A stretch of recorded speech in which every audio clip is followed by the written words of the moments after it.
नरसिंहपुर जिले में कृषि समिट 2025 कार्यक्रम के दौरान आज मुख्यमंत्री मोहन यादव ने पत्रकारों से बात करते हुए कहा कि सभी प्रकार के कृषि यंत्र, खाद, बीज, दवाई, जैविक खेती, प्राकृतिक खेती, बागवानी, उद्यान की मत्स्य पालन 11 से ज्यादा मंत्रालय की स्वामित्व से बड़े बड़े कार्यक्रम को किया गया है। माननीय उपराष्ट्रपति, माननीय राज्यपाल एवं हमारे क्षेत्र के सभी मंत्री प्रहलाद सिंह पटेल, उदय प्रताप सिंह, माननीय सांसद आदि सभी ने मिलकर इस कार्यक्रम में सहभागिता प्रदान की। जो हमारे उद्योगपति आए हैं वह लगभग 400 से ज्यादा आए हैं और यह लगातार 3 दिन प्रदर्शनी चलेगी। लगभग 150 से ज्यादा इंडस्ट्री देश के बाहर के राज्यों से आए उद्योगपति द्वारा यहाँ लगाई जाएगी, जिसमें कृषि से संबंधित उद्योग ज्यादा लगेंगे। 30 औद्योगिक इकाइयों का लोकार्पण हमने आज किया है।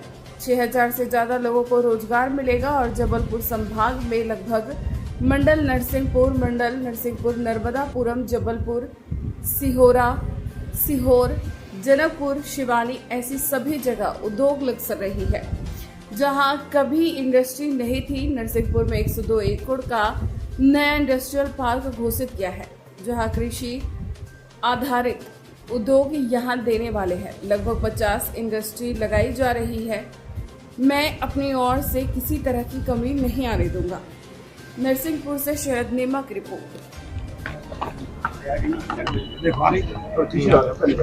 आज नरसिंहपुर में कृषि उद्योग समागम के अवसर पर कृषि आधारित उद्योग और किसानों के लिए भी उनकी फसल के उत्पादन की क्षमता बढ़ाने के साथ साथ सभी प्रकार के कृषि यंत्र, खाद, बीज, दवाई, प्राकृतिक खेती, जैविक खेती, अन्य खेती के बढ़ाने के साथ साथ बागवानी, उद्यानिकी और खास करके मत्स्य पालन, दूध उत्पादन, कुल मिलाकर के 11 से ज़्यादा मंत्रालयों की समेकित रूप से एक बड़ा कार्यक्रम किया जा रहा है और ये प्रदेश भर में अलग अलग सेक्टर में हो रहा है।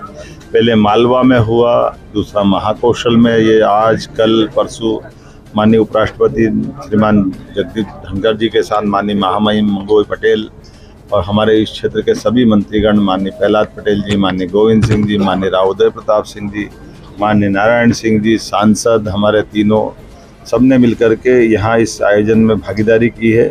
और जो प्रतिभागी उद्योगपति आए हैं वो लगभग 400 से ज़्यादा प्रतिभागी आए और हजारों किसान आए और ये लगातार प्रदर्शनी चलती रहेगी।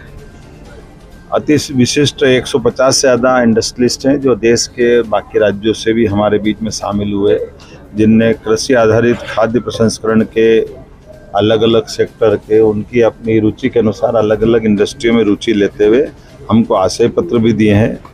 कुल मिलाकर के हमारे लिए हर इंडस्ट्री के आयोजन में हम बीते दिनों के जो निवेश के लिए आशय पत्र दिए हैं उनके भूमि पूजन लोकार्पण का भी क्रम बनाते हैं। मुझे इस बात का संतोष है कि लगभग 30 औद्योगिक इकाइयों का लोकार्पण भूमि पूजन का आज यहाँ हमारा एक कार्यक्रम हुआ और जिसके माध्यम से नाम तो बहुत सारे इतने बताऊँगा तो देर लग जाएगी, लेकिन जो आंकड़ा है वो आंकड़ा एक बार आपको बताना चाहूँगा कि लगभग हमने सब मिलाकर के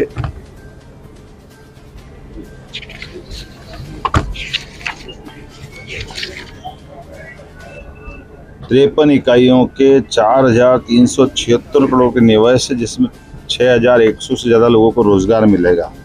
और ये जो इंडस्ट्री लग रही है इनका क्षेत्र बताना चाहूँगा, ये नर्मदापुरम, बालाघाट, जबलपुर, सीहोर, सिवनी, मंडला, छिंदवाड़ा, मंडला, कटनी, सिवनी, ऐसे स्थानों में इंडस्ट्रियाँ लग रही है जहाँ पहले कभी सोच नहीं सकते थे।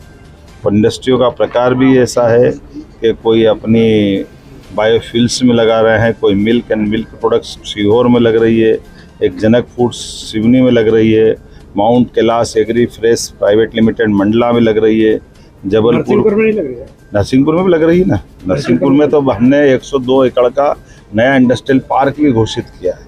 ये कौन सा क्षेत्र छूटेगा? कोई क्षेत्र नहीं छूटने वाला। और यहाँ गन्ना से जुड़ा हुआ एक डिमांड की गई कि स्प्रिंकलर और उनके कृषि आधारित यंत्रों की बात की है, हम वो भी सब देने वाले हैं। कुल मिला करके जिस प्रकार से अभी इंडस्ट्री की बात करो बेटा, वो भी एग्रीकल्चर की, तुम भी बढ़ोगे, हम भी बढ़ाएंगे। मेरी अपनी ओर से सबको, मेरी अपनी ओर से कोई किसी प्रकार की कमी नहीं आने देंगे और लगातार देखते जाएंगे। एक बार सर आएगा, मेरी अपनी ओर